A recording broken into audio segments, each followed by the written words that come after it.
Introduce yourself first. My name is Peter Micanovic.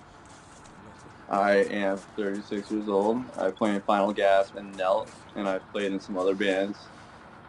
And I'm a bartender and a guitar tech, and not very interesting beyond that, probably. So, Introduce yourself. Hi, so my name is Autumn. I'm a musician, I'm a metalhead, and I basically have been sober, I guess, my entire life. I'm Matt. A lot of people call me Duff. All right, Duff. Introduce yourself and say a bit about your origin story. Oh gosh, how far back are we going in origin story? Whatever you think the podcast needs to hear. My name is Nick. I play in a bunch of bands. I worked in venues for about 20 years doing audio. And it almost killed me to do so. So I did a stint in a hospital after having liver failure, and now I am living a very different life and I am much happier. I thought you were a bartender, I'm going to be honest. Nope.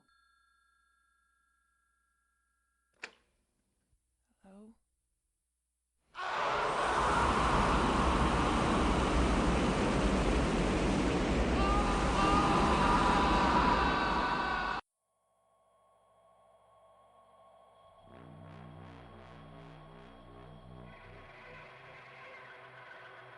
Welcome to the Nausea River podcast, and meet Peter, Autumn, Duff, and Nick.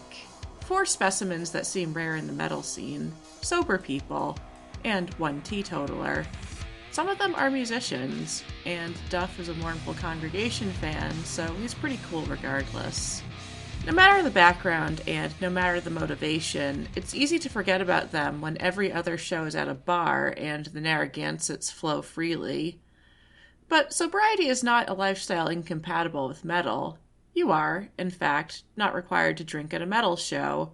The bartenders don't force your hand, and you don't need to drink beer out of a dirty sneaker or fake animal horn.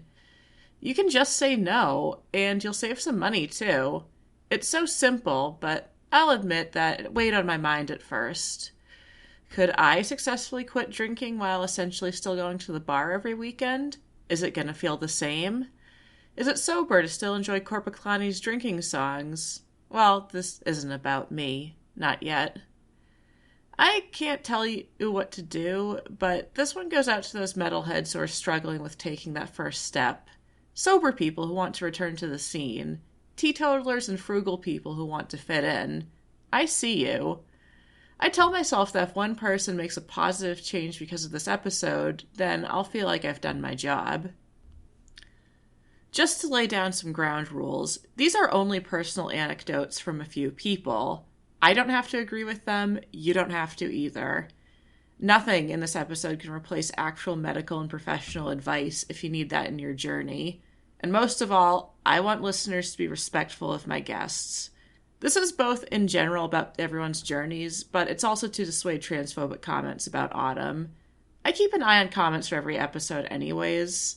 I love everyone who comes on my show. Don't think you'll get away with hate, no matter the reason. I mean, we're all sober, right? Let's act level headed here. Hi, post editing Theo here, and out in the field, so please excuse any weird sounds. I was trying to figure out the best way to splice the four interviews in. Forever, ever since I thought of this episode, I thought the best way was to splice the four interviews in with, round robin for each question I asked.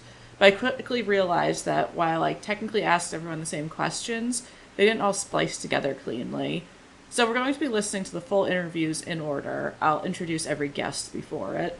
Our first guest is Peter Micanovic. Depending on your tastes, you either know him as a guitarist for Final Gasp and Knelt, or as a bartender at the Middle East. And I'll be honest, even I met him as a bartender first. Thank you for opening my Red Bulls for me. So my first in-depth question is, I just want to know your sober origin story. touring. Um, so I like quit drinking like almost 2 years ago, and I had been trying for a while because it was just like I had been drinking for a very long time, not necessarily for the right reasons, and you get caught up in a vicious cycle where you're like, this is not working out for me, but time goes on, you're still doing it, whatever. But I remember Final Gas was going on their first like real tour. It was like summer 2023, and I just remember being like, if I buy just one beer at the bar, like that's all I'm gonna do, right? Every night on this tour, I'm not even gonna be able to afford to do that. So I was like, okay, let's see how like a week or two feels. And then after a couple weeks, I was like, yeah, I actually kind of feel pretty good, because I've been hungover for about 15 years now. And then being kind of stubborn and competitive with yourself, like that came into play for me too. And I was like, I bet you can't make it a month. Like, and I was like, yeah, actually, I bet I can. And then a month went by, I got home and then realized I just did like something I thought would be completely impossible, without being like drunk or on drugs or whatever. And then I came home from that tour and it was just like, since then, I just haven't had any interest in drinking really whatsoever. It's crazy. That was probably like one of the best or most meaningful things that's ever happened to me. Because I also got to travel and see the whole country and see a lot of stuff I never had before, and that tends to give you perspective on stuff. And also, when I joined the band, I noticed it was the first band I had been in. I was like, wow, everyone in this band is like a fucking animal. Like everyone's pretty well composed, is like behaved. No, but I was just like, oh shit, that means like I'm the bad one. I was like, that's not gonna last too long. And so like I remember 6 months before the tour too, I was just like, okay, I'm just doing a lot of drinking around the band because they wanted a good lead guitar player, and I definitely have to do that. I'm probably not gonna do that really well if I'm like drunk and high all the time.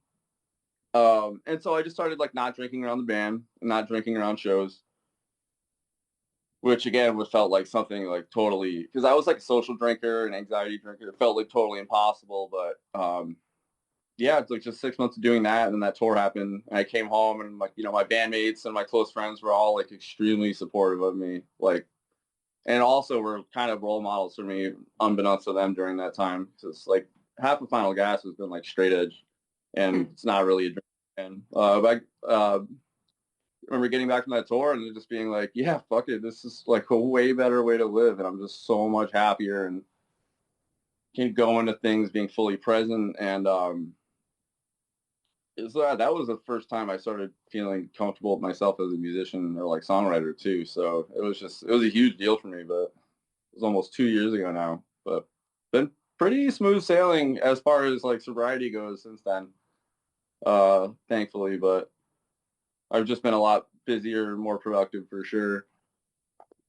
In the meantime, So is that like your first big, like, was that your first touring gig ever, or? it wasn't the first tour. I'd been on a few Final Gas tours like that were shorter before that, and when I was a lot younger, I was went on just like a hardcore band tour with my friends for like 2 weeks or something like that too. But it was definitely like super intimidating because it was months. I was just like broke at the time, just just, again drinking and shit a lot, and then just being like, oh man, I definitely can't do that. So it was super intimidating. But touring like that can be, and usually after you go on a tour that long, you figure out if it's for you or not, or if you like the kind of lifestyle. And I just thought it was like the sickest thing ever. And I was like, I don't need to drink like ever again. I just need to play music like this and I'll be good, you know? Yeah, I didn't think money was going to be like a big thing that people would bring up as I, not just necessarily for this episode, just talk to more people about sobriety, but it does come up a lot. And secretly, I know I can spend money on other things because I was buying a lot of booze. Oh, for sure. Well, when you're in the moment, like even when you're getting like your first drink or something, you're like, yeah, whatever. It's not that big of a deal. I want to have a drink. But like, it's funny when you like have some perspective from sobriety or anything, like you step back and you're like, damn, I got like 4 beers, but I could have got like 2 shirts and a record or something like that. You know what I mean? And it's like there's Yeah. absolutely nothing wrong with like just spending a bunch of money on drinks if you want to do that too. But it just like I just found myself in this like terrible feedback loop of being like, oh yeah, like I always have less money than I think because I just can't like chill out on drinking and stuff like that too. But when you get sober, you need all the positive reinforcement like from within that you can really muster. And for I think a lot of people, it's just kind of like you can create a reward system for yourself pretty quickly by being like, okay, if I don't do this, I'm going to save like $100 this week, and I can go get some really good food, which is kind of how I feel all the time now. You know, if you're touring and you're not spending money at the bar, you get to go to like the good food place and get what you really want. That's bullshit, you know? Yeah. Were you one of those people that paired alcohol with food, like in a deliberate way? No, not at all. They're Okay. very separate. Okay. Well, hopefully someone will say that because I was that kind of pretentious. I loved a good wine Well, pairing. yeah, I just think, but alcohol is just like such a powerful thing too. Like you Hmm. can really associate anything, you know what I mean, strongly enough too. And also like a lot of drinks are really good with a lot of different food. You know what I mean? Like I used to take bartending a lot more seriously with cocktails and stuff like that. And like it's kind of a lot like a recipe. And that shit is designed to taste really good. So Hmm. it does. But I was I was always like, I'm either gonna not drink so I can eat like a ton, or I'm just not gonna eat so I can get like fucking tore up on like a six pack. You know what I mean? Okay, that makes enough sense. Yeah. Now I Um, just eat. That's working out. So how do you stay sober these days? uh, I wouldn't necessarily think I have like a playbook that I would like open up when I Mhm. feel like my sobriety is threatened or I'm struggling or something. But I just felt like maybe I was just like in a bad place long enough and to get where I am now that like even when stuff like really sucks for me, I'm just like super grateful for everything that I have because I think my life is awesome now. Like I'm in making music that I love and believe in. I have, a wonderful partner. I have the best friends anyone can ask for. Like I work at somewhere that I absolutely love and have always gone to. And it's, you know what I mean? And it's just kind of sometimes like I'll have like be complaining about like really small shit, which everybody does too. And then like I'll start remembering like I have a lot of reasons to be grateful now. You know what I mean? And I think I don't even really weigh the scales with like, what if I just like drank a little bit like and it's not even a question for me really too, because it's just I think after I went on that tour and I came home, like I just felt so profoundly changed by everything that it's just kind of like a switch just flipped in my head. But or maybe I'm doing stuff subconsciously and it is working and keeping me from being on the brink of anything, but also like uh trying to be supportive of other people who have gone through it or are going through it, because like when you've been like an alcoholic or an addict, like you see a bit of yourself in every other one, period. And and it's just that's kind of like the circle of giving. And with sobriety, it's not like you necessarily have to give back. Like I don't go to meetings, I never really have or anything, but like I'll be on like Reddit forums and just you see people struggling and they just want somebody to be like, you'll be fine or whatever. Or somebody's like been through it. Um, but mostly just like thinking about losing everything that I have since I've gotten sober is just more than enough for me to even consider not being. Cool. Yeah, I didn't do meetings or 12 step um or support groups either. And very thankful I never had to do like real rehab. Yeah, I feel like I definitely could have or should have been thrown in one like a long time ago too. But I think, different things work for everybody. I think that sounds awesome. I think anything that's not destructive in any way that helps somebody get where they need to be is great. But um, I had like all the support I needed at the time, I guess, to get through it when I was like traveling on that tour and coming Mhm. home, and that's about as close as I was to that. You know what I mean? It's not like there was like a vocalized meeting or we really talked about it that much, but I was just like in a very safe place. Mhm. In an alternate timeline, do you think you could have done it alone without the support of your band and without the distraction of touring? Um, I'd love to say yes, but I can't say anything definitively because I really wouldn't know. There's anything could happen in an alternate timeline. True. Um, I could have figured shit out way earlier. You know what I mean? I could have figured it out way later. But to me, thinking about that is kind of a little bit like thinking about the past, where it's just like I'm really, really happy where I'm at right now. So it's just kind of I don't daydream about stuff like that much. Yeah, it's probably healthier not to.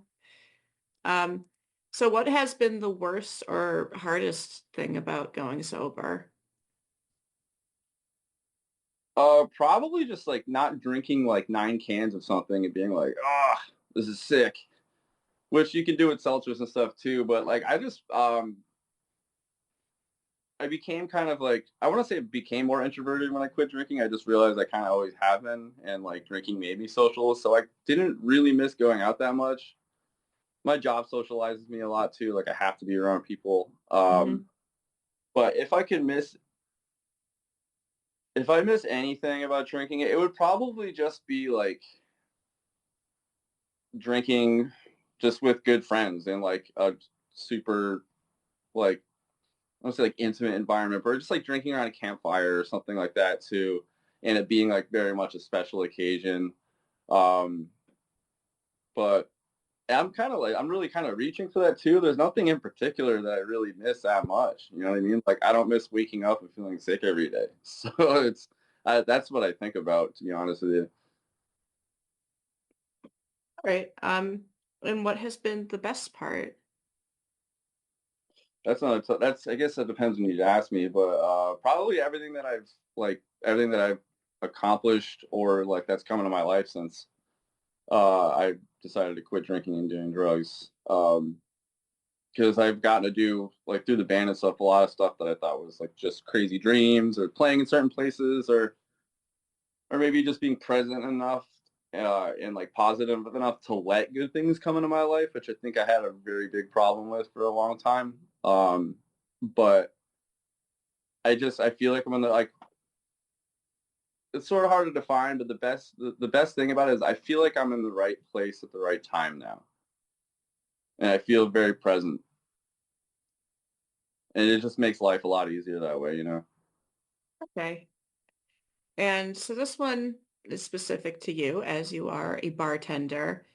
Um, how do you manage to stay this way as a bartender? And does it ever leave you conflicted as you serve people the thing you swore off? Sometimes I'm a little conflicted with it, but I get it. I do get. Been asked like, how do you not drink when like you literally are that's your job to be around it.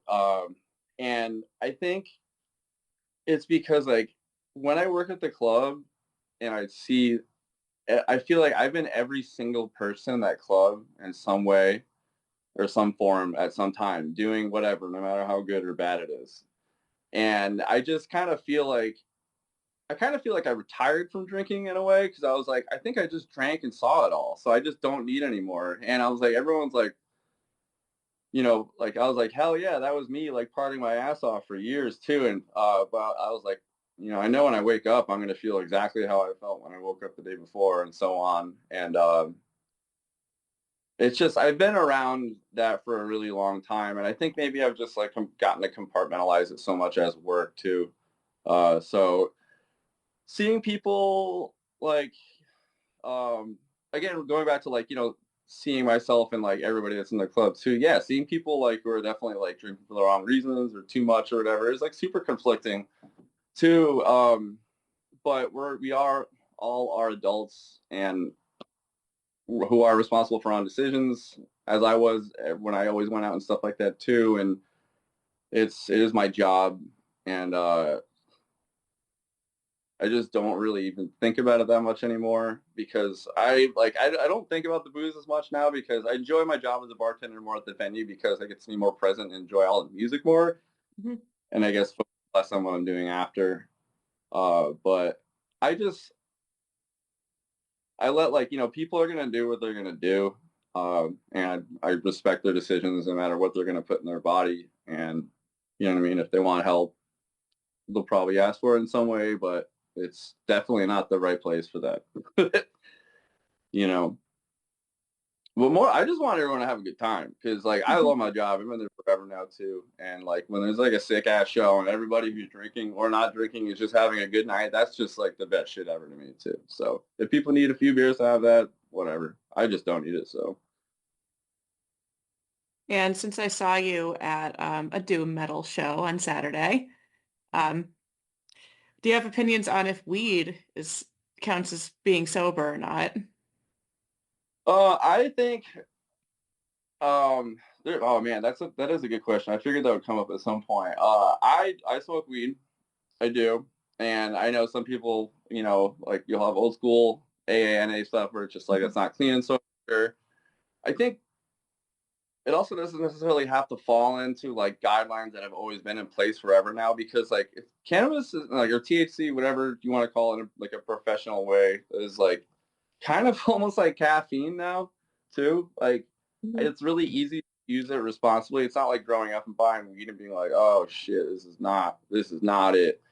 But being able to treat it almost like as like medicine or a grocery, being like, cool, if I have like a small amount or X amount of like this, that's gonna work for me in this way. Like I think that's super cool, you know. I think like if people are sober and they smoke weed, they shouldn't like pretend that they're like clean, totally clean and sober. But I think it's like a new type of thing that people are like kind of becoming more or more people are doing that because less and less people are drinking, every year now too. And like obviously weed is like super commercialized. But I think it's weed is kind of just like anything, like be responsible. You know what I mean? Like don't abuse it. If it works for you, like be responsible using it. If it doesn't work for you, you need to be honest with yourself and just not use it. Yeah, because I was in the it doesn't work for me camp, but besides all the infighting I see, because like most of my perspective on like other sober people that I just don't know, it's like just joining random like AA groups on Facebook. Yeah. And they're all like, you're not sober if you smoke weed, and then there's a huge discussion in the comments. But Yeah. like for me, I have to consider it more like a soft no than a hard no, especially like because there is medical use for cannabis and by extension possibly psychedelics. And like if I was in a situation where those could be helpful, like pretty easy choice. Like Yeah. health comes first. Yeah. Um, But there's a side of that, however, too, it's just like you could be like super irresponsible about like smoking super heavily and like not getting things done and like mhm. neglecting other parts of your life for it, you know what I mean? And that's important too. So I think that like, where we're at with like legality of weed and the general knowledge of it, it's been cool because that's helped me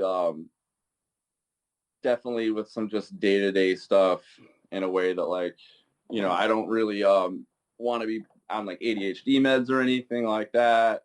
Hmm. Uh, it just has always been very agreeable with me, you know what I mean? Especially since I quit drinking. Like I'm old, everything hurts.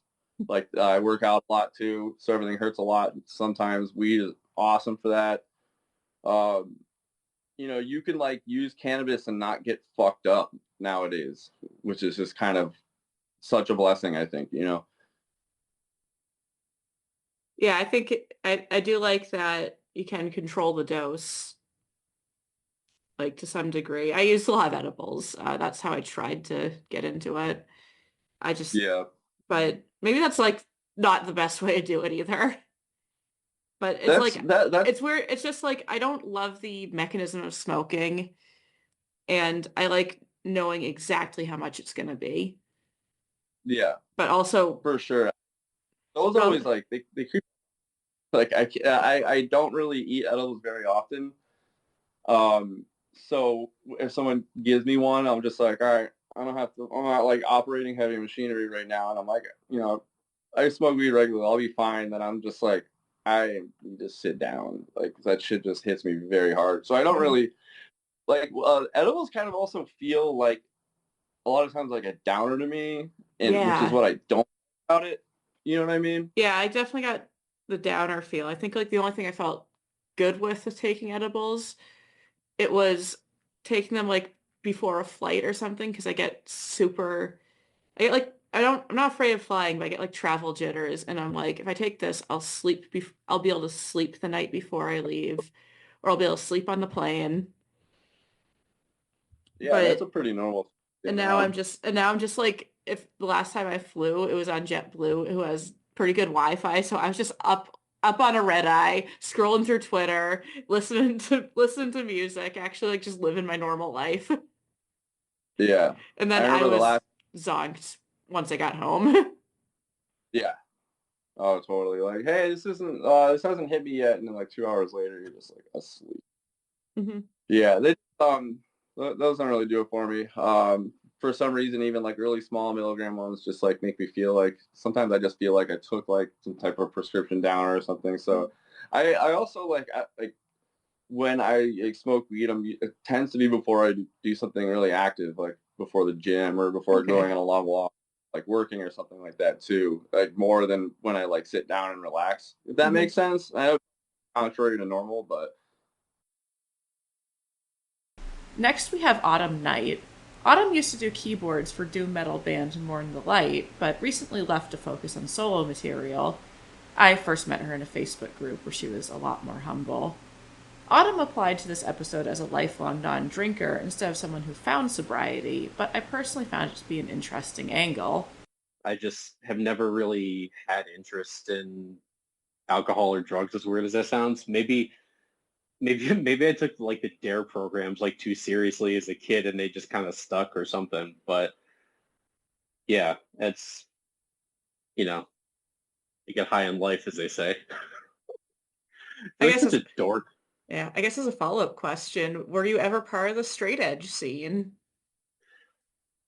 No, no, I wasn't. Yeah, I guess there's not really like an interesting answer to that. I wasn't really, yeah, Yeah, I don't see the sorry. X tattoo on your arm, so like I guess that answers itself. Because It's like the invisible sometimes ink. like even if I see a guy get a beer, I'll like see like that faded X tattoo on his wrist, and Yeah, I'm like, it was right for you at the time. yeah. I don't judge. Okay, you did explain, you'd say that like you just never really had an interest in it, but is there anything deeper about that? Like why have you not gotten an interest in this in your 30 odd years of existence? Um, so it's probably a few different things. So I think probably one of the big things is I know like growing up, um, you know, kind of going through school was pretty rough, and I feel like all the kids in school that I just like really hated and didn't want to be anything like were the ones who were always like bragging about drinking and stuff. And even like some teachers were kind of like that too, as weird as that sounds, like bragging to students. And I don't know, it always sort of like turned me off in a way. Like, like I just didn't want to be like them. And probably one of the big things for me is like and obviously, anyone can drink responsibly and all that, but like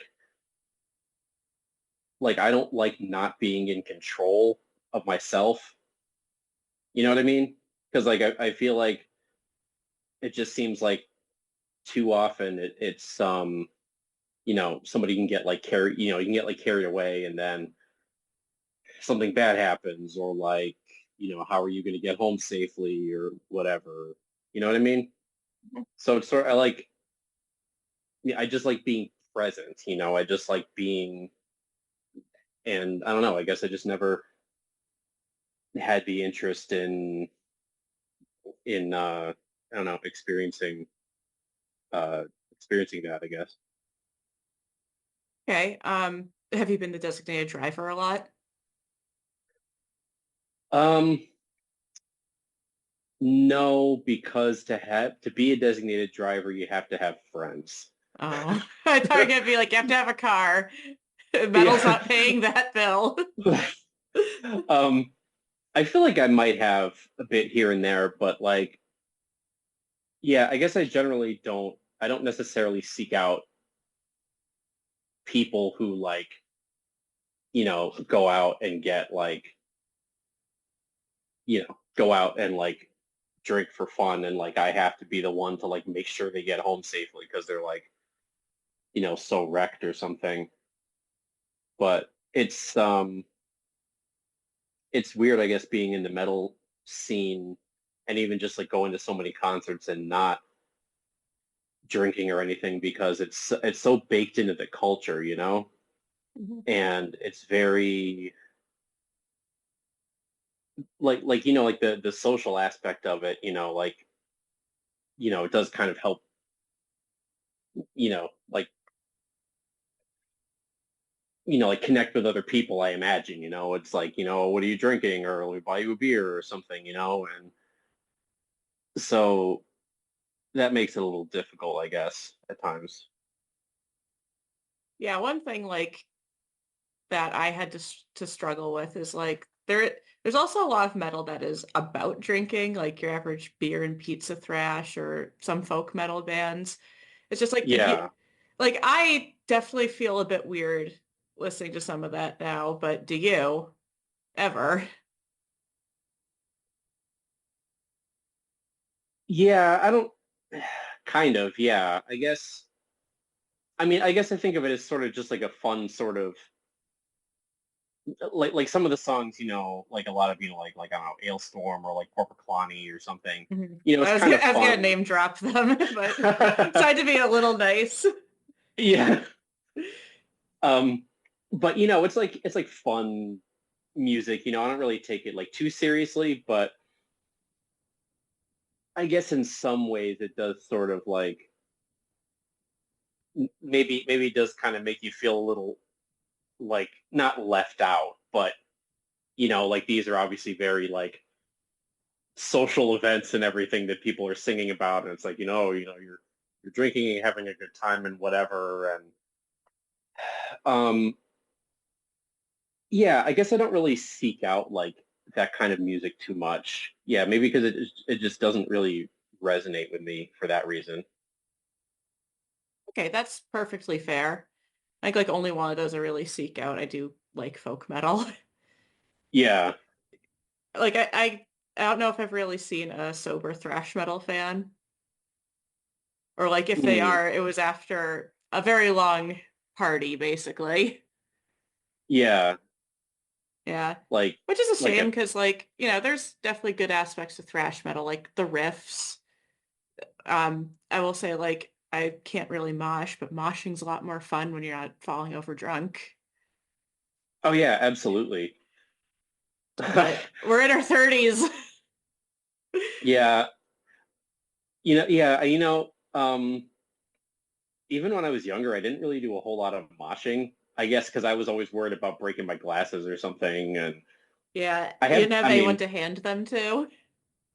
yeah, I suppose not. Or maybe like to put them somewhere, or like because I go to a lot of concerts by myself, Hmm. and I'm making myself out to be this very lonely person. But I promise you, I'm not as like lonely sounding as. Yeah.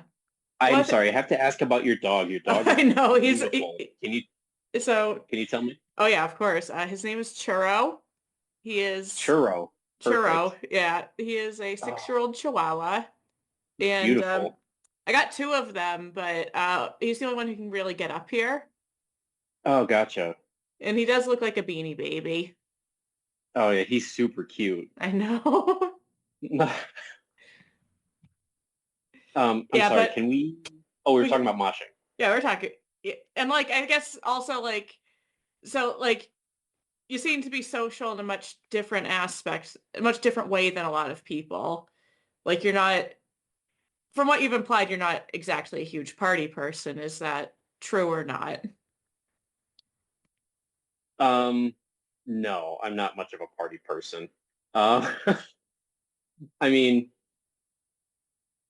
yeah, I guess I tend to struggle in a lot of social situations, and you know, like I do go to a lot of events by myself, like a lot of concerts. Mm-hmm. And, you know, I'm happy to go with people, but I know that a lot of people just don't go to concerts because they don't want to go by themselves. And Mm-hmm. I feel like I would have missed out on like 3/4 of the concerts I've been to if I didn't go with anybody. Or I mean, if I chose not to go, you know what I mean?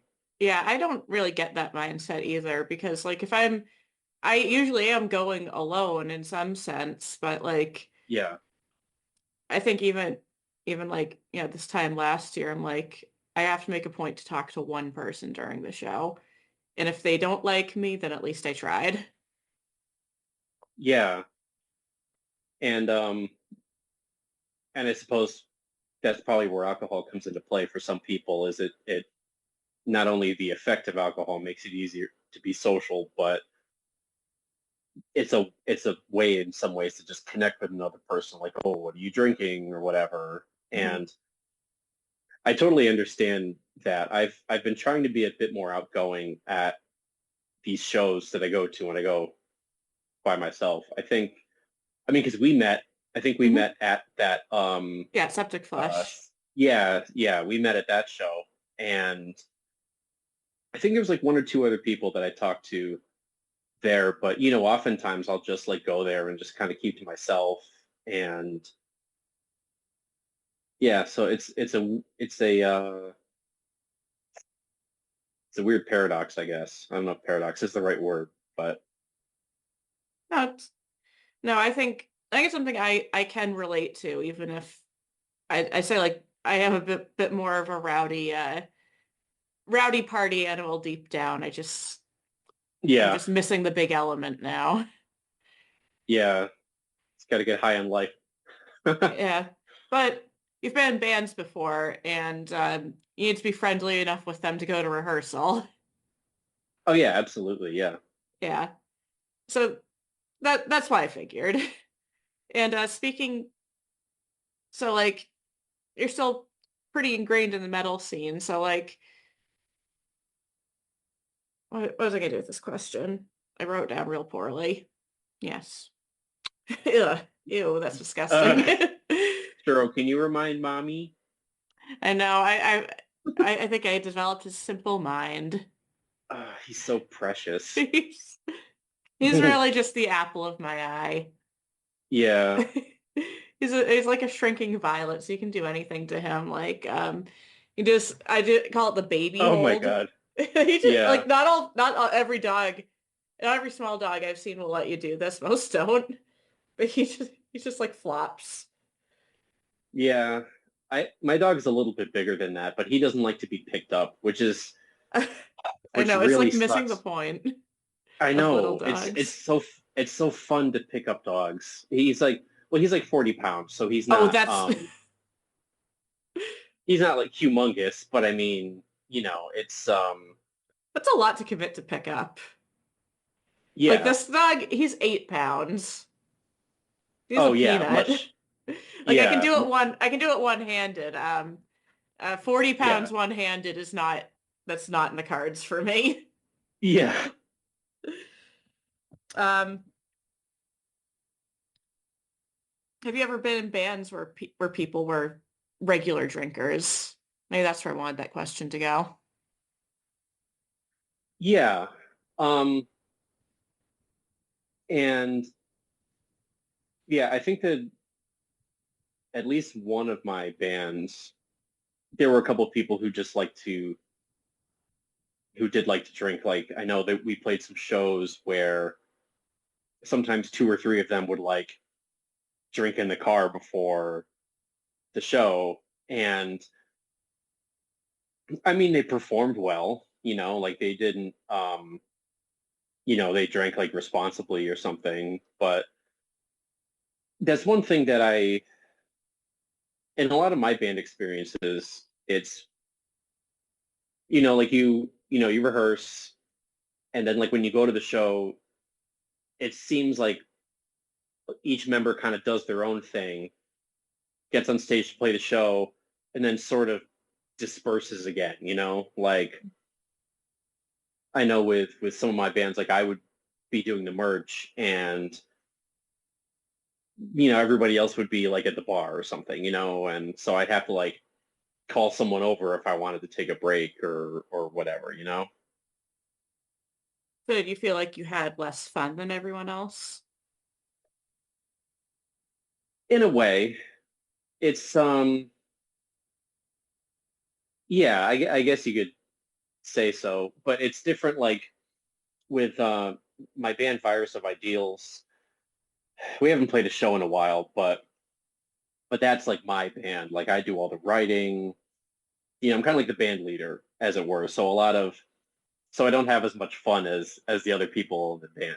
Like a lot of the responsibility falls on me. So so I have to be the more responsible one. But yeah, I guess you could say in those situations it's not as fun. But yeah. Yeah. Although you do get, if you're at the merch table, you at least get to interact with fans. Oh yeah, absolutely. That's Yeah. that's that's like the best thing. Yeah, which is, I think like if I was in a band, that's something I'd probably get a lot of fulfillment out of. But it's just a personal thing. I like being able to say hi, but also maybe not committing to having to talk to you for that long. Yeah. I mean, it's yeah, it is nice to just if somebody just comes up to you after a show and just says how much they liked it, and it doesn't have to turn into a big conversation. It could just be like you're walking by and someone says like oh, that was an awesome set, and you don't have to like stop and like talk to that person for 10 minutes. You can still like acknowledge it and say that you appreciate it and everything. And yeah, so I mean that's definitely one good thing about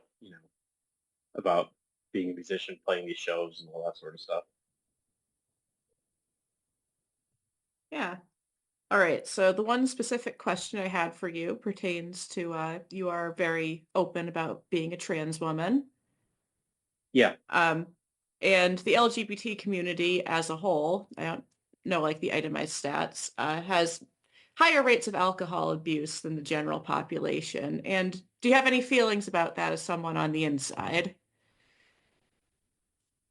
Um, so I don't have any personal experience with that.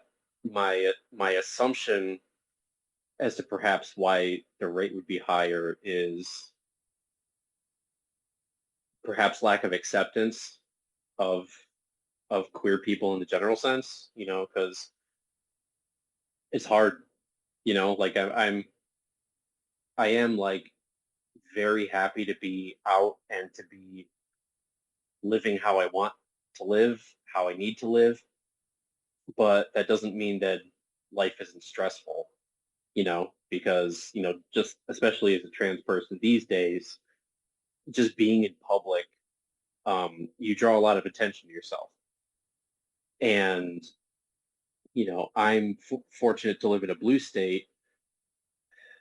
But even if you have a good support system, it's still really stressful. And, a lot of people drink to cope, to numb whatever pain that they're in.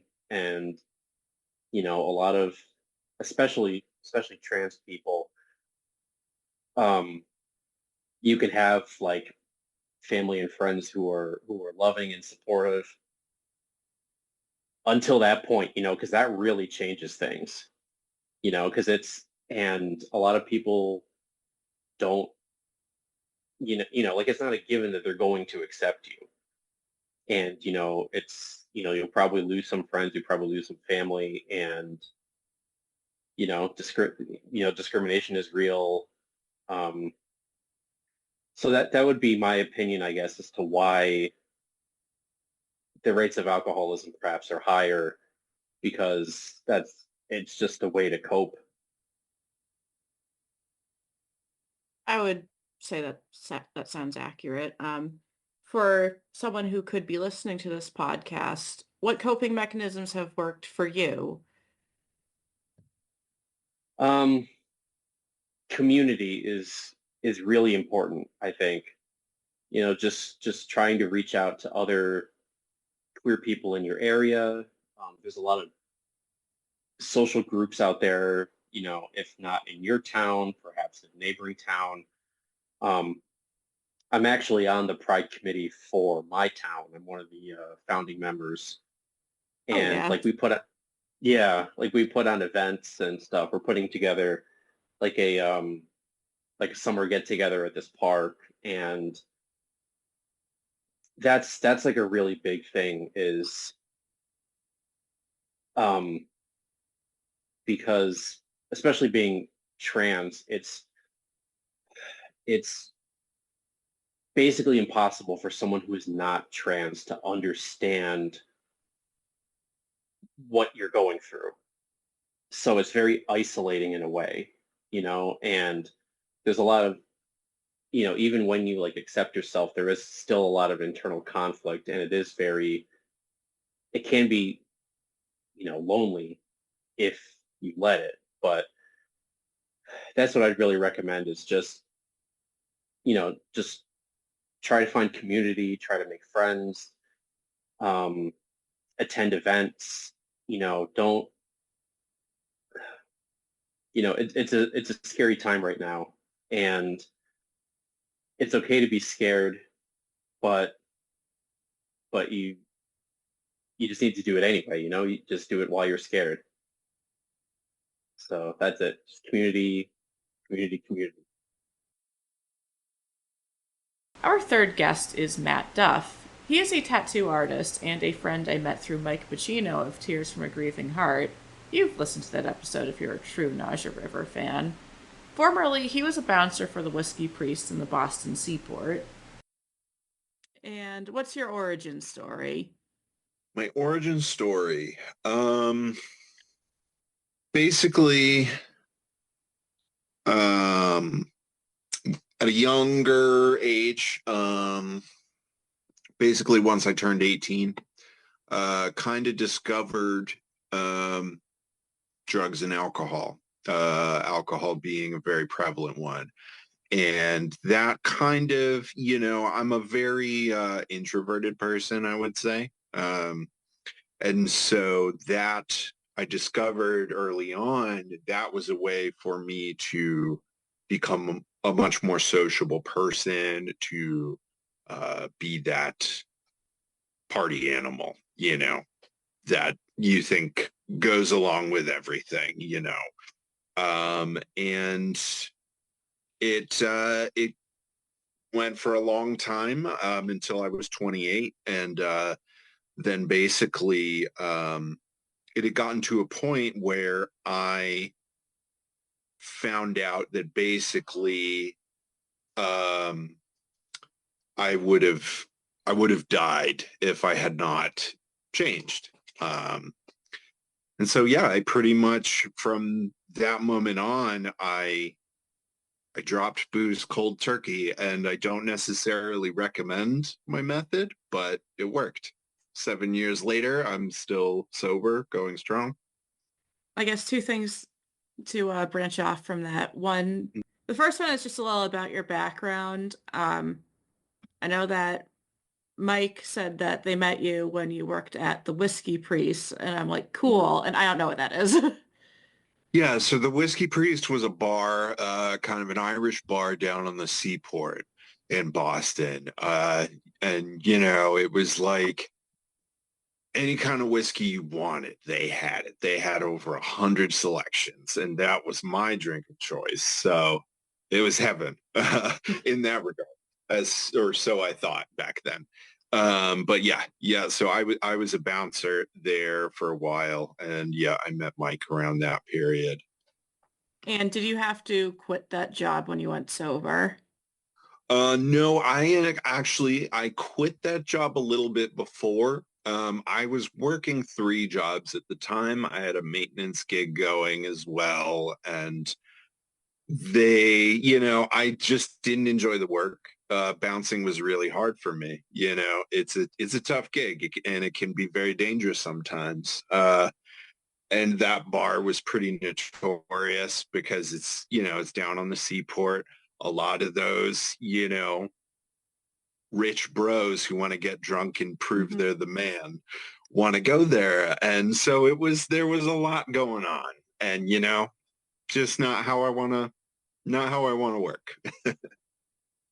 It Goes into one of my standard questions. You alluded to what made you choose sobriety, which is that you would have died. Is there anything you can elaborate on regarding that? Yeah, I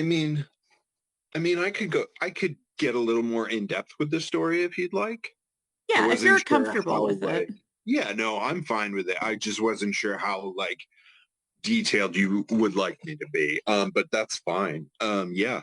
So basically, I had gotten to the point where I was drinking a lot of liquor every day, pretty much just to function. I would get out of the bar from work and already drunk. I'd stay there until 4 in the morning drinking, and I'd wake up from my other job at 9, and I would have 3 shots just to get the day started because that was the only way I was going to go keep a steady hand at work.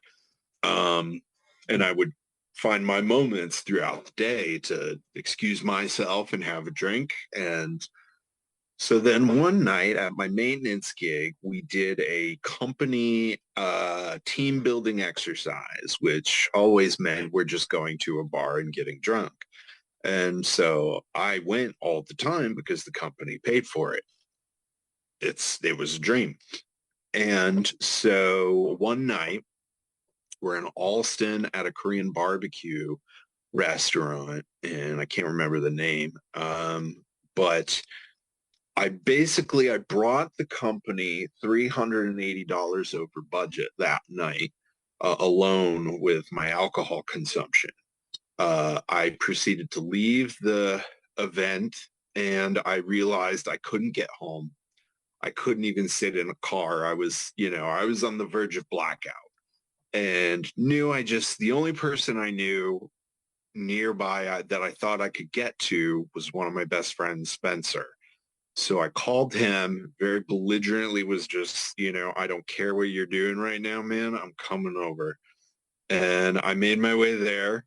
At that point, blackout state. And I got there. We're hanging out. Naturally, I get sick. I have to go to the toilet and basically vomited up just blood completely. Um, I went to an emergency room the next day and they did an endoscopy, and I had basically entirely eroded my esophagus and stomach lining and was just, you know, starting to burn a hole through myself. Um, and I knew it was like that was finally it. I finally could not lie anymore and say that I had a handle on it. And from that point on, I stopped. And that was when you quit cold turkey. Yes. Okay. And I didn't go to rehab. I didn't go to detox, which I say this, don't anyone ever do that. Go to detox, go to rehab, get proper medical treatment. It's too dangerous to do it on your own cold turkey. It was a nightmare. But it worked for me. And you've been sober for 7 years now, and you're a Mm-hmm. metalhead. Yeah. How do you stay sober as a metalhead since there is a lot of drinking around here? Yeah. So one way for me is, I from time to time, especially in like at shows or social gatherings, the non-alcoholic beers work pretty good to kind of put something in your hand and simulate. Um, I make sure to build, I have a wonderful community of friends who understand where I'm at. And even if they still partake themselves, they don't judge me, and I've had nothing but support from all of my friends. I've been very lucky for that. Um, and then being active more. I find like I'm a musician myself, so writing music, going to the shows and helping out, like I like to help set the shows up if possible and things like that. Keeping busy always really helps. Okay. Do you ever feel do you ever feel like your sobriety is threatened by being here? Um, it can be a test sometimes, you know, and I don't think it's a judgment on the community. I think, you know, we all have that internal struggle, you know, and that's why we're doing what we're doing. For me, the thing that can be hard is going to a show and not having that as a social lubricant because I'm a very introverted person. So not having that going to social gatherings for me, I still get a little temptation, you know, it still shows up.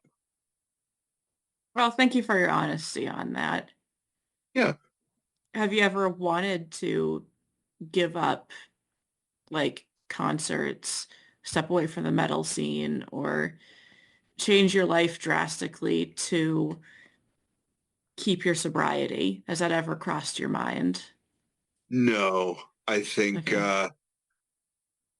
I am who I am, you know, and I Hmm. think metal shows and just the whole community has what's kept me strong with it.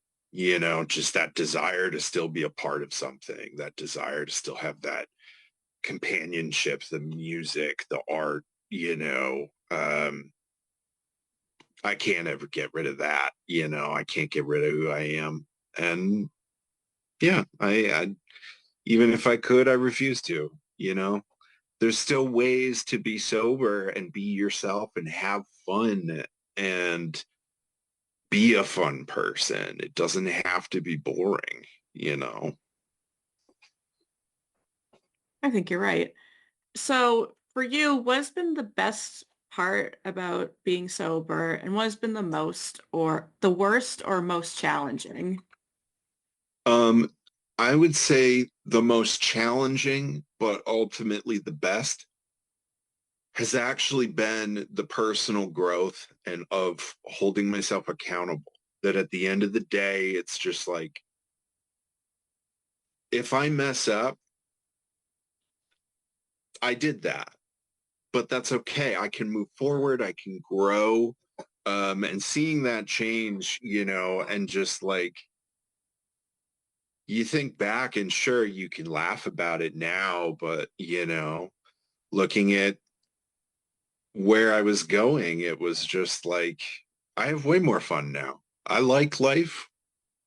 Like, I have become much more of an optimistic person and I enjoy that, you know, even though I still love the darkness, you know, I love the morbid, the horror, the creepiness, the dark side of everything. But I think that's because there's a beauty to that. You know, there's a beauty in pain and suffering that if you grow from it, it really can bring something beautiful. You mentioned multiple times doing this cold turkey. Fun fact, everyone I've interviewed has done cold turkey, and none Yeah. of them elaborated on any struggles with it. The most one of them said was, I was in a coma for a month. That's how I did it. And I'm like, okay, wonderful cheat. Yeah, yeah. Um, you said that you definitely don't recommend going cold turkey. I want to know what Mhm. your experience was doing that anyways. Yeah. It was a very vulnerable time. I mean, the extent of what I did was I had a heart monitor hooked up to me because every day, all day, I was experiencing skipping beats, palpitations, just very irregular heartbeat all day long. I was sweating profusely and shaking, you know. It was too cold. It was too hot. I'm sick. I want to just, you know, just very visceral, uh, painful like sickness. And I still went to work. I tried my hardest to work, holding a screw gun when couldn't keep a steady hand. Um, and that was basically the thing. They were telling me it was like with all the amount of the way my heart was going, I was tiptoeing the line of a heart attack pretty much almost daily, and seizures as well. I was lucky enough, in a sense, that I discovered that I have bipolar disorder. And basically, they put me on a medication for it that is also an anti-seizure medication. Okay. So I got on that medication and pretty much thankfully never had a seizure from it, because that prevented that. But it's very dangerous. It's a very dangerous thing to do. Um, it works, I'm not going to act like it didn't work, but it's just, there's a lot of dangers and it can fail as well as work. Yeah. So you never like truly had a seizure? I never truly had a seizure. No. Yeah, you don't No, want I one. didn't. Yeah, no, thank you. So like you 100% would have done that differently. I think I would have. Knowing what I know now and knowing what I experienced, I think I would have, you know, I would have pressed harder to find the resources that would have helped me. A lot of people, I think, in those situations can get so desperate they don't realize how much is out there to help you. That there are a lot of resources and a lot of people that will help you. And you aren't alone, even in your darkest moment, Mhm. somebody else has been there. Was the barrier for you cost or slots available or something I else? be- I believed it to be cost.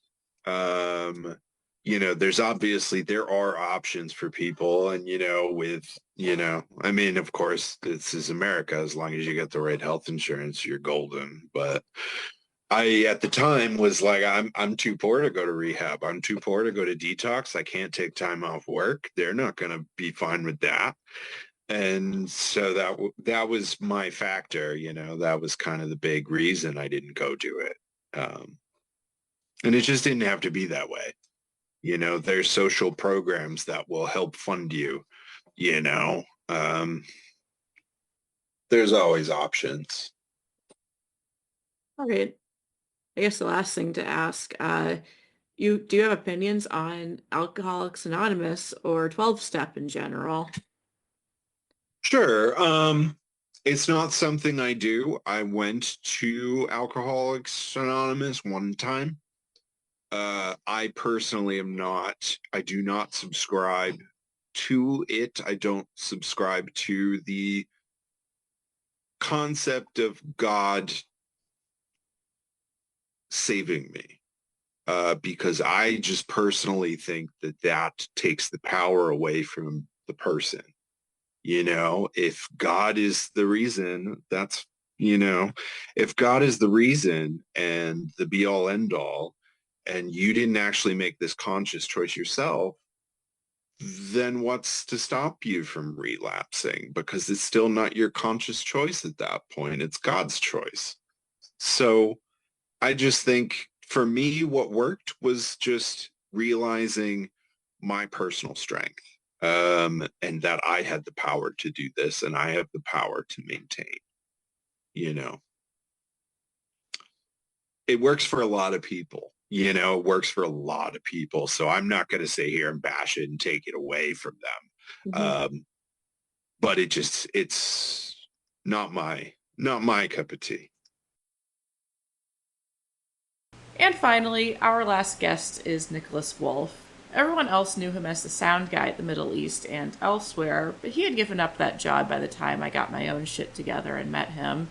So I know him for his current projects instead: Guitar for Morn, Severed Boy, and also Nelt. I didn't look far and wide for interviews. I'm sorry. I was an audio nerd. I was the system tech.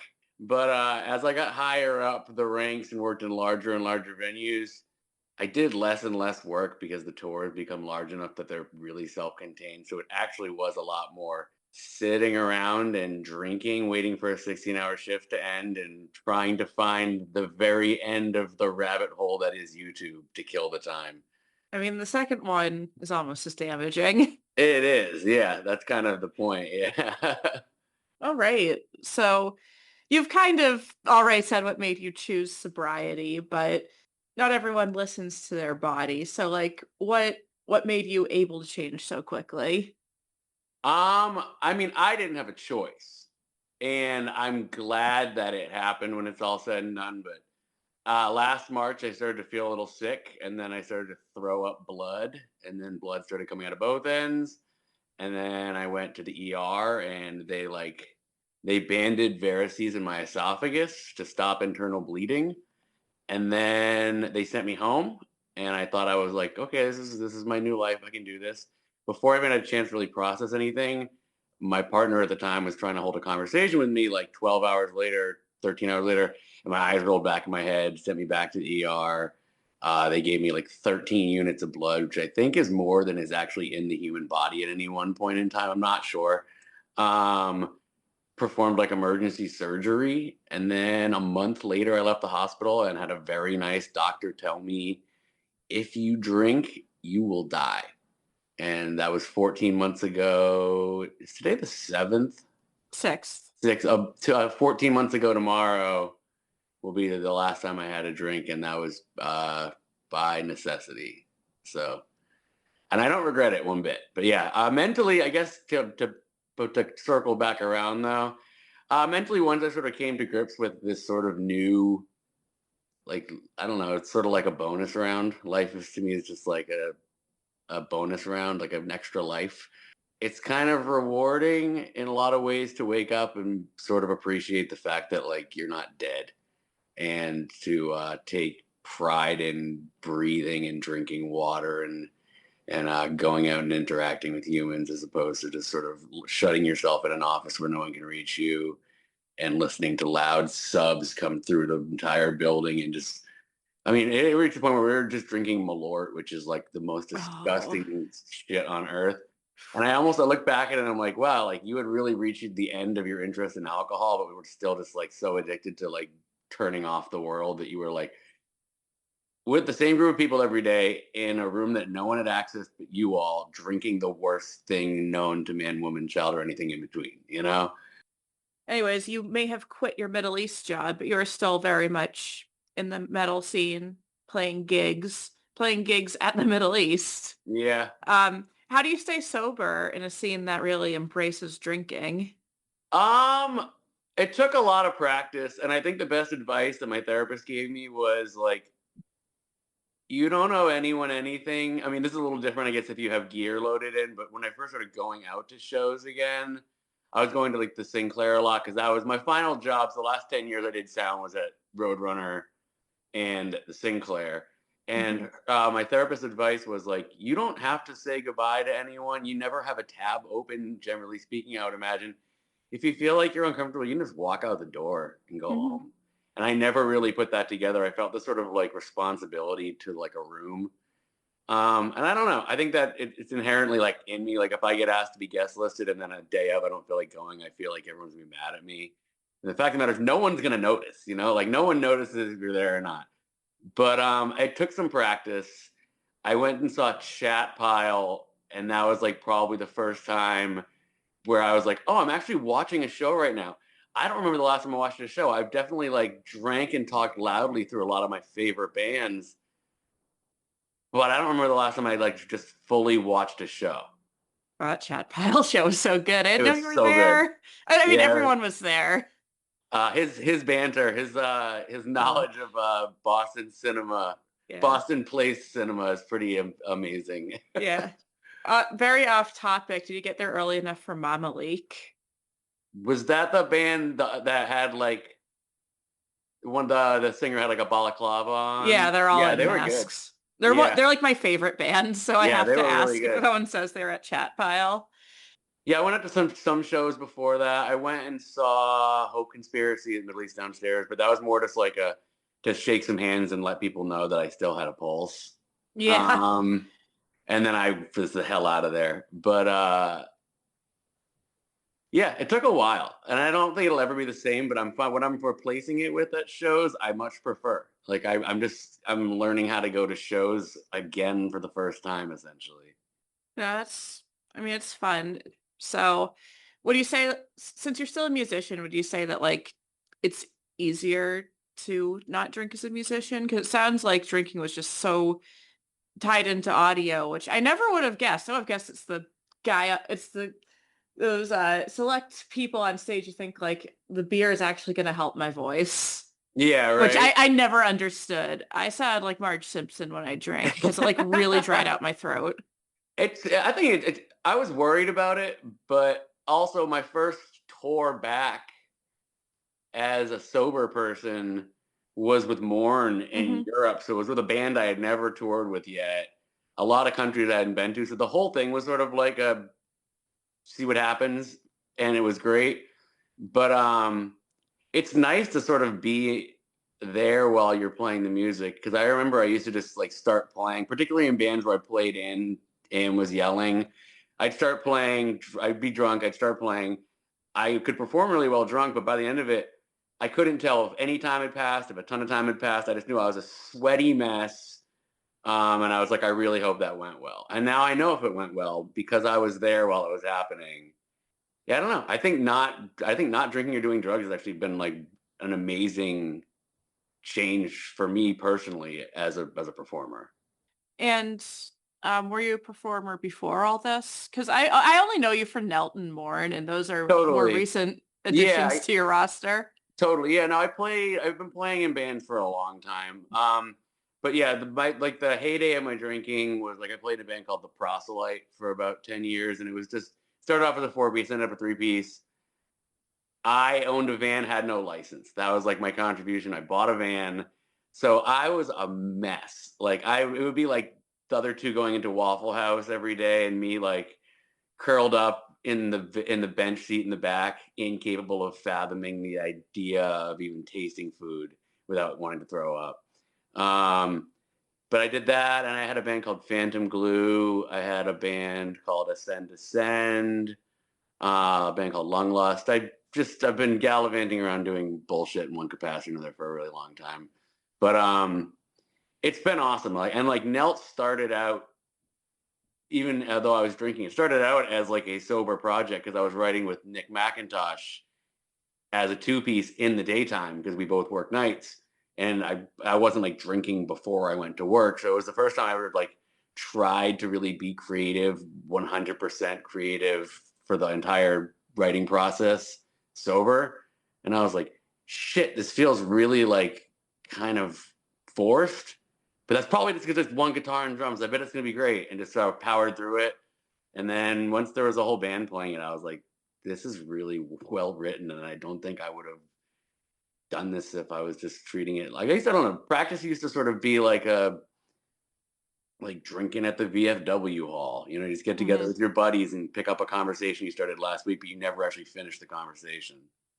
One thing I've been asking everyone is, what is the best thing about being sober, and what has been the worst or hardest thing? The best thing about being sober has been able to sort of focus on the things that I'd like to accomplish, both musically and in my life, but and actually set expectations for myself and try to meet them. I used to be scared to death of making to-do lists because I was like, that's just a recipe for failure. Um, the worst thing is processing emotions sucks. Yes. It really sucks. Like I came home from the tour in Europe and my partner at the time was like, hey, I'm moving to Philadelphia and like I don't want you to come. And it was like most of my relationships have ended terribly. And I think I was not equipped to have one end on a mature level like that, where someone was like, I'm just being sort of pragmatic about my life and my time on this planet, and it doesn't include you. But I was like, okay. And then I started like thinking about it and being like, well, I have no interest in drinking, but wow, raw emotion fucking sucks without a veil of protection. No, I mean, I think I was fortunate in the fact that the first 3 weeks essentially of me not drinking, um, I was having surgeries performed and then unconscious in an ICU with machines living for me. And then the final week of that was like hanging out in a transplant ward just in case and like Wow. watching television and having some weird roommates and a lot of delirium. Yeah. But like, I didn't think about drinking because I could barely even comprehend where I was, how I got there, or why I was there. So like, I kind of got the buffer of being in a dream state for the first 3 weeks, but I don't know if I would call it lucky, but I definitely think it made it easier for me not to think about drinking because I was just trying to figure out why there were tubes going into me. Yeah. A crazy new hack just dropped. Yeah, exactly. Um, so this one's a specific question for you.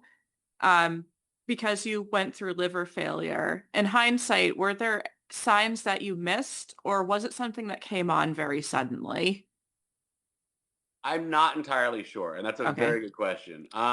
I do recall like going on break from my job and going to like this bar that we would go to and like calling in food to pick up on the way back.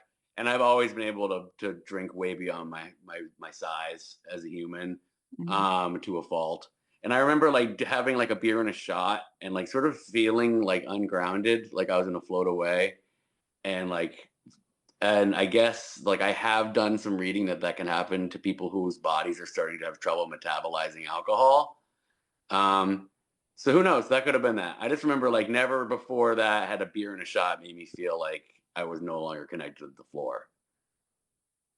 But Okay. it felt very sudden. But I mean, everything feels pretty sudden when you just put it off forever, for lack of a better way to put it. Yeah. Did you have any like vague abdominal discomfort that you ever looked back on and you're like, oh no? No, not at all. Really? No, I thought I was fine. It was like that was a completely useless, scarred up organ in my body, but it was doing its job somehow. I don't know. Man, I was hoping like you'd drop some symptoms. I'd be like, oh my God, I saved my life. Well, you know what? It's you very well may have saved your I life. probably You know? did. And like I've heard other people, not maybe not with full liver damage or like full liver failure, but like damage from even just from medication. It's just like, yeah, it feels like kind of swollen and painful and itchy. And I'm like, Yep. oh no. Yeah. Yeah. I mean, it's like all sorts of stuff can cause it. Like alcohol is probably the number one. So alcohol is the number one. Terrifyingly enough, the research that was shown to me by my doctor to scare me into keeping like a low sodium diet and stuff like that was that obesity and hypertension in the United States is creeping up right behind it for the number one cause of end stage liver failure in our country at least, which is fucking terrifying. But also, yeah, people can just get it from I think from like having hepatitis. People can get it from um, what was one of the other reasons? I don't want to misquote like I'm a doctor or something, but there's a lot of things that can go. Oh yeah, like you can just take too much like over the counter pain medication and destroy your liver. It's just it's. But the thing is, it will regenerate unless you kill it. Hopefully. Unless you kill it like I did, and then it is like fuck you. Because I was like, there's I'm on like the enrollment for a transplant list. They don't think I need it because like all in all, I'm young and healthy, and the score system they use I'm really low on. But they're like, yeah, for reference, yours is like kind of worthless. But if you had like a living donor, like someone you trusted that you wanted to talk into giving you, we could give you half their liver, and they could keep half their liver, and in 6 weeks you'd both have full livers. Yeah, because I looked it up once just because I was really curious. I love Yeah. morbid medical shit. Um, and I'm just like 6 weeks. I thought it would have been like a year. Right? You wouldn't even need like time lapse for that. You could just stand or stare at it and watch it grow back. Yeah, I mean, for the possibility of living transplants, it's cool as hell. Yeah, for sure. I hope it doesn't get to that for you. I mean, I'm open to whatever they want to do. I Yeah. trust the doctors now. Is really what it comes down to. Yeah, it's just like Um, I know liver transplants are tough. yeah, the recovery is not great. That's only one of the reasons that they're like, you don't ever kick the idea out of doing it while you're young and healthy because you'll bounce back a lot quicker than if you like wait until you're like much older and then you're going to be like a bubble boy bedridden for like months and months and months and months and months. But Yeah. I think like best case scenario, you're Mike Nine Williams from I Hate God, who's still chugging along. yeah, some people will live forever. It And seems. and like whatever his transplant recovery was, probably not even the top 10 worst things that have happened to him. Right. Yeah. But like but I know that it's not as surefire as getting a kidney. No, it's not. They've come a long way though, because so my brother is an anesthesiologist, hasn't worked in a hospital that has a transplant ward in it in years. But when I was sort of telling him everything he told me, he was like, "Wow, that's come a long way," because they have a lot more organs available now because they can test them a lot better. They Okay. basically hook them up to a machine that's like taking a sports car, putting it up on a lift, and running the RPMs all the way to see what it can get away with. Me stress testing. They like just they just like hook it up to 3 spots and just like beat the shit out of it. And if it doesn't give up, they're like, it's good. Let's put it in someone. Well, before they basically had to toss a lot of organs because there was too much of like a gray area Okay. about whether or not it was worth putting in someone. I just think it's like the equivalent of running speed fan on your liver. Yeah, pretty much. No, I wish you well health wise. Thank you so Obviously, much. I want more Nelt shows. Yeah, me too. I was one of my friends. He's just like, we need to see Morn live because they never play in the U.S. anymore. Yeah, it Yeah, was. hopefully my contribution to being in Morn is to convince them to play more shows. Period.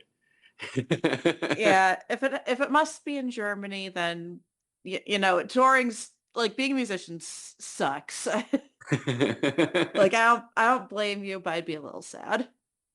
Yeah. Yeah, definitely.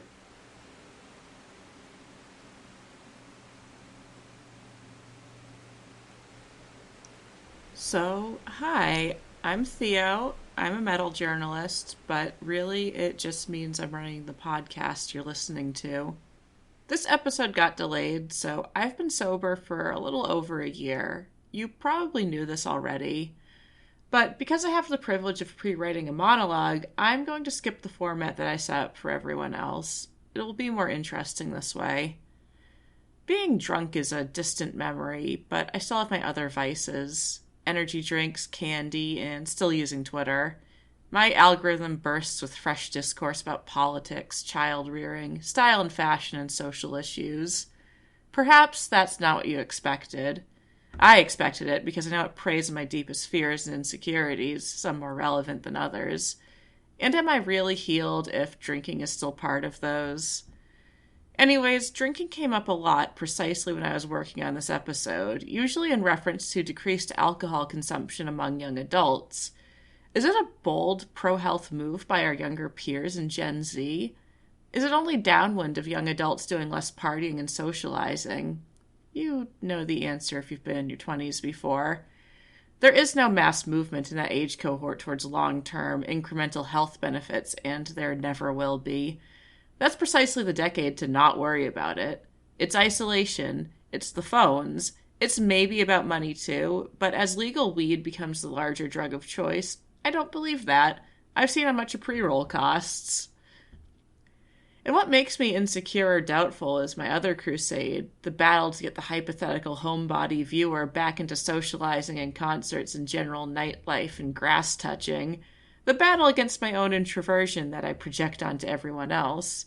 And I still believe in it with my whole heart. But on the other hand, it's easier to tell someone to save their liver than to convince them that a clear, sober mind is the real key to becoming more social and energetic. Any half-wit can show you what cirrhosis looks like, and it's potent imagery for sure. But I have to go against conventional wisdom. I have to go against how we built our world to begin with. Humans arguably invented agriculture for the sake of beer and wine. That's thousands of years of booze-fueled revelry up against one 21st century girl ironically finding herself becoming a sober party animal. I'm an exception, and I'm smart enough to know how trends work. I'm not the leader of a new temperance movement. Not in real life, not in this podcast. At most, I recommend quitting drinking to friends who bring up health and weight loss. And there is some murkiness, or more honestly, the majority of people whose lives would be exponentially better having a couple of PBRs on a Friday night with friends instead of staying on their couch smoking weed. That my mom and her cousins are probably doing better than me when they can all convene on the deck for some dinner and wine. But you know what? I do all that shit while telling the bartender to make me a Red Bull and tonic so they can die a little inside. Yeah, it's kind of gross, but less so with some lime.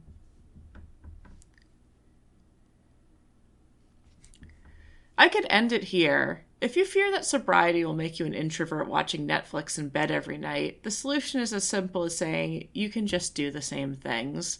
But no, it's not that easy. You used alcohol as a social lubricant. I did too. It just didn't work, even if I thought it was helping. And untangling that required a lot of introspection and embarrassment. Can I deliver it in a succinct podcast episode? Will it even apply to you? I'm not sure. Metal isn't exactly a genre for the socially adjusted, so saying I was always very shy comes as no surprise. It's easy for me to settle into an introverted, quiet life, but it didn't make me happy. It's just easier to be passive. So no, I don't want the nerds of my generation to look at me as some lost soul forced into masquerading as an extrovert. There's no deep need of mine to be in bed by 9 on a weekend with a Stanley cup of ice water and my hair in heatless curlers.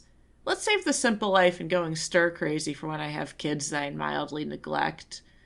My first thought when COVID lockdown hit was how much I missed the social stuff, which at the time mostly included drinking, like 90% pub trivia and 10% getting sloshed and crazy at concerts. Have I ever talked about my pub trivia days? I was very competitive, especially considering that I often played solo. Alcohol, according to some, reveals your true personality. The moodiness of the angry drunk, for instance. I was not really an angry drunk, and believe me, I often drank angry, but it was to numb a feeling I couldn't handle very well. It wouldn't take much to reveal my true personality. Very quiet, lazy, laughing at all your jokes. Oh, and hungry for some pizza, of course. I know, that's what being high is for most people. And there was that for me too when I used weed, don't worry. But yeah, alcohol didn't make me more emotional on its own. What was so fun about still watching the lives of the socially successful from the sidelines then? Quitting booze gave me an instant jolt of energy that I hadn't felt in years. And I think what it was lacking from my social life was the energy. I had quickly knocked myself out most nights, even in a bar, before I could do anything of note. But the catch is that you are miserable for the first 3 months, pelted with new emotions like hailstones. I cried every day for weeks on end, though I could blame it on other things going on. Not the time to tell those stories. I didn't hit the nightclubs and dozens of concerts in the summer of 2024. The best I could do was midnight walks with my dogs because everything else had left me unable to sleep. And pallbearer. If the Keening were there that night too, I'd have been a puddle on the floor. I always warn people about the first 3 months, but there comes a day when you feel like you have superpowers, and honestly it hasn't stopped for me yet. For me, it was sometime on a pleasant August day before Krallis took stage at the Middle East. 2 guys were at the front of the stage talking to each other about the upcoming Amon-Ra show, and I figured, why not? Might as well butt in too. I wasn't nursing a beverage. I had nothing else to do. But finding an engaging conversation point took a lot of energy. I was listening in for 10 minutes trying to find a good point to interject at. In a different year, time would pass and faces would blur much easier when I had alcohol. It made waiting between sets a non-issue. Now I get a little cranky when stage setup takes too long. I wouldn't trade sobriety for it, but, it's a little annoying. There was a whole litany of changes as my energy came back. I talked to my family more during the holidays. I was able to help my friend move to our new house. I ordered from DoorDash less. After 2 years of searing joint and nerve pain from a pedestrian accident in 2022, it finally got downgraded to being annoying. I got really horny. I made tons of friends in the Boston metal scene because I finally got more observant and curious about the people around me, and only a few enemies. Of course, I started a podcast. Over the course of a year, I finally escaped that vicious cycle and gained the sober-minded clarity and energy and stamina to piece my social life together, and stronger than ever. But let's be real, I'm not philosophizing about my life. I'm an impulsive meathead, too. So of course that's a post-sobriety decision. How did I get here, then? I wanted to omit it, but my reason was at least unique. There was no dire health issue that made me see the light, just stuff that I was at risk of in hindsight. No hospital trips, no vomiting blood, no yellow eyes. There's no DUI since I can't even drive. No other accidents either. No drunken violence, no arrests, no broken marriages or kids to be present for. And not to brag, but I was good at keeping my drunken nonsense separate from my job and always behaved myself there. I had lost friendships due to excessive drinking, but, well, I also learned that happens sober just as much. Don't let that one discourage you, though. I'd say like 5% of it was an illness. I had norovirus a few months before I went sober, and it just nuked my appetite and senses. A lot of beer and hard seltzer were starting to feel chemical and metallic on my tongue. COVID wishes it could do that to me. My habits were already changing, even if I was hoping for food and drink to get its luster back. It probably would have, since I can eat a full meal again. Maybe too well. So much for the Metalhead weight loss episode. But weight loss... yeah, let's start there. Alcohol has calories, 7 per gram of the pure stuff. Now, be a buzzkill and say that at a party. Between that and specifically liking a lot of beer, it should come as no surprise that I was pretty overweight for a while. But having a belly and huge thighs isn't what I want to talk about either when it comes to vanity and attractiveness. I personally like how I look better with them gone, but I also think there was probably someone out there who would have been into it on its own. The face is different. There's a lot of value in being a fat girl with a relatively slim face. That was not me in the slightest, and it went beyond my weight. Everyone wants to talk about the beer belly, but no one wants to talk about the beer face. And honestly, the face of heavy drinking is a lot more distinctive. It's swelling that transcends your body type. It's dull, dry skin and deep eye bags and flushing and broken capillaries that prematurely age you. It's emptiness behind the eyes and them having trouble focusing. And as much as you want to train yourself to not put too much stock in people's appearances, you start to see it in a lot of other people, and the idea of a secret alcoholic doesn't make sense anymore. I got it pretty bad, and the worst part was I didn't really notice it was because of drinking necessarily. Because again, I was overweight. In a past life, I was a skinny college kid and still had a full face, so I figured it wouldn't take much weight to heavily distort it. It was to the point where I'd see the drinking face in other people, a big example being recent candidates of Johnny Depp, and would simply chalk it up to weight on my end. It was hard to lose, since, alcohol is 7 calories per gram. But the simple fat person has some vitality in their face, eyes that sparkle and skin that glows. Nice looking hair, too. Alcohol makes it harder to absorb B vitamins, and biotin is just a fancy word for vitamin B6.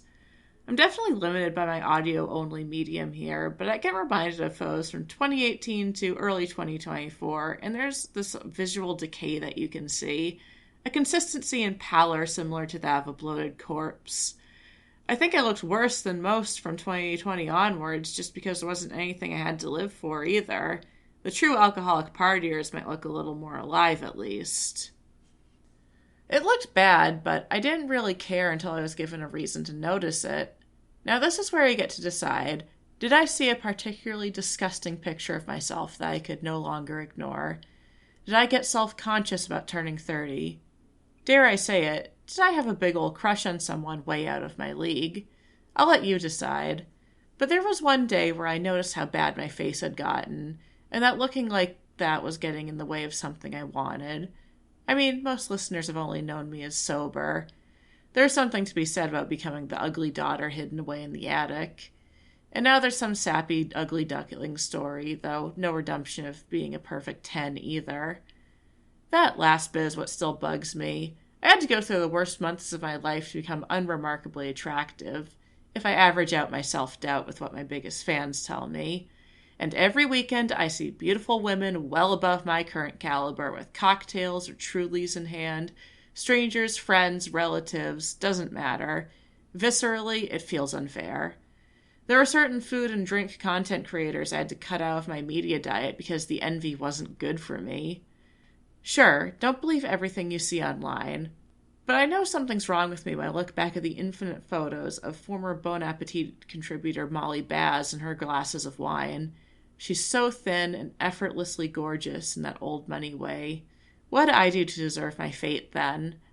In Molly's defense, she hasn't posted any of that since she had a baby. At the end of the day, I get out the facial scrub that I found works best for my skin, and hope that all this effort gets me into the league of whatever my type is. And the memoirs about my concert dates will be much richer for it. Almost as good, maybe I'll even live into retirement now. My job guarantees a good lifetime pension, so I was going to piss all that hard work away on dying of liver failure at age 50. I'd still have done it without going back to concerts. Doomerism is almost as bad as booze. The weekend concert is much better, and the weekday concert is daring. Call me a dry drunk or a different kind of addict. I can point to other maladaptive habits of mine, too. No one in this episode is perfect, not even Autumn, but I know we're all striving to be better people. Thanks again to my guests. This would have been 20 minutes of me jerking myself off without them. I've linked a bunch of band camps and socials in the comments as usual. But I can vouch for everyone's talent. I've seen Peter and Nick on stage more than I've seen a lot of my own cousins this year. And I definitely let Duff go wild on my skin, until I say ouch. He's a good artist already. Make the choices that are healthy for you. Go to the fucking party and bring a case of polar seltzer. If it's not for you, then it's for me. I go nuts for it, and you can never go wrong with lime or black cherry. Anyways, I'm Theo Morgan, and I can't drink myself to sleep anymore. But have a good night. It's actually pretty cool staying up with your thoughts.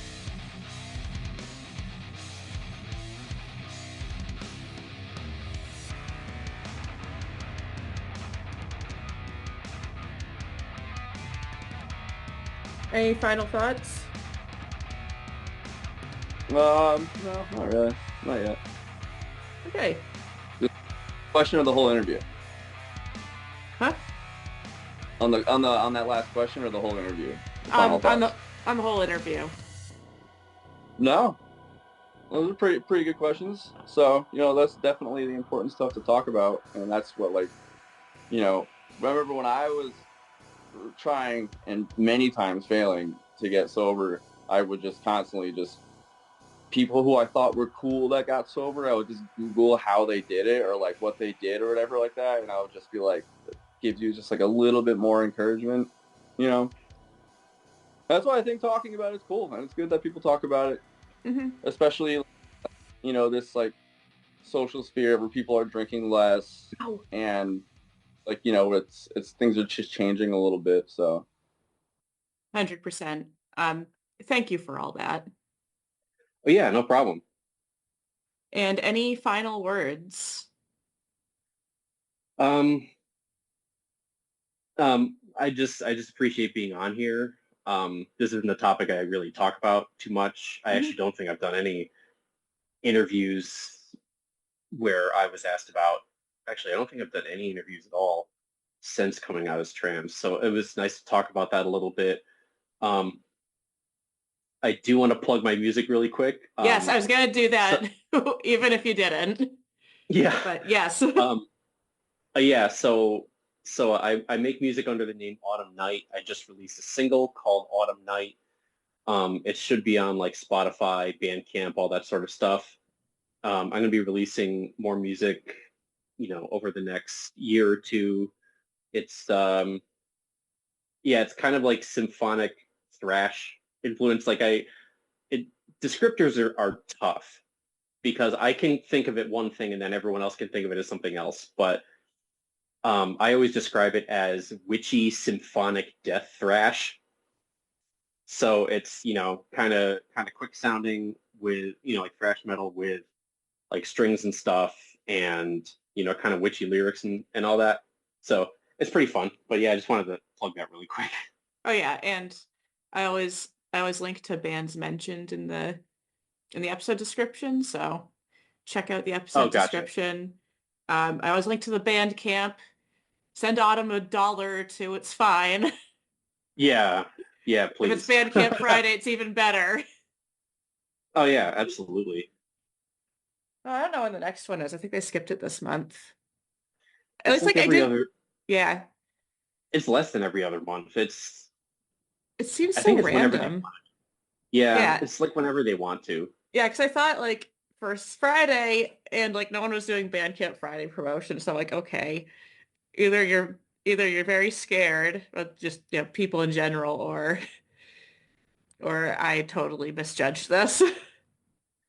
But next Yeah, Bandcamp Friday. All right. Any final thoughts to the audience? Um, I mean, thanks for giving me an opportunity to talk, and I hope anything I've said can help, and I'm always happy if you're somebody, if I'm at a show and you happen to recognize me and maybe you're going through something and you're considering sobriety and you need a friend, come up to me. Like, let's be sober buddies. I need that too. So Yeah, we need to keep like doing it. we need to bitch and moan about non-alcoholic choices in some places. Yes. Yeah, I can't just be drinking Red Bulls all day like a teenage boy. I know, seriously. I'm I can do 35. I gotta go to bed. Yeah, I'll still do it, but Yeah. I'll at least be self-aware that it's not befitting of me. Uh, thank you for your time. Thanks for having me. Any final words?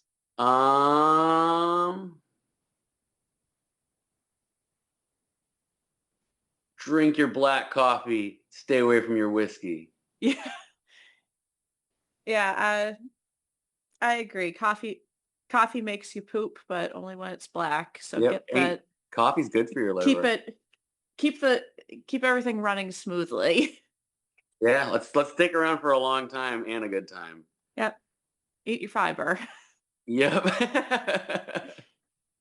All right. Thank you so much. Thank you. Yep.